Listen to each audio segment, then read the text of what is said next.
السلام علیکم ورحمۃ اللہ وبرکاتہ۔ یہ جو کتاب میرے سامنے ہے، اس کتاب کا نام ہے منحۃ الباری۔ یہ 2 جلدوں میں ہے، یہ پہلی جلد ہے اور یہ پوری کتاب عربی زبان میں ہے، اس کا اردو ترجمہ نہیں ہوا ہے۔ اور یہ کتاب امام بربہاری کی عظیم الشان کتاب شرح السنہ کی شرح ہے۔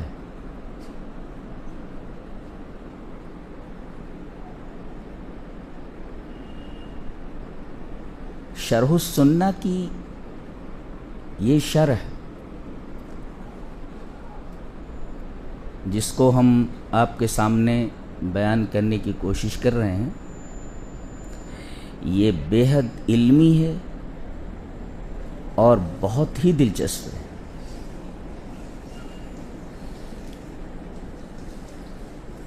تو آئیے بلا کسی تاخیر کے ہم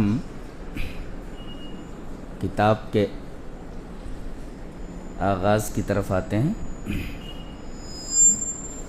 پہلے امام بربہاری کی جو کتاب ہے اس کا متن ذکر کیا جاتا ہے اور اس کے بعد اس ٹیکسٹ اور متن کی شرح کی جاتی ہے، یعنی اس ٹیکسٹ کا ایکسپلین ہوتا ہے آگے۔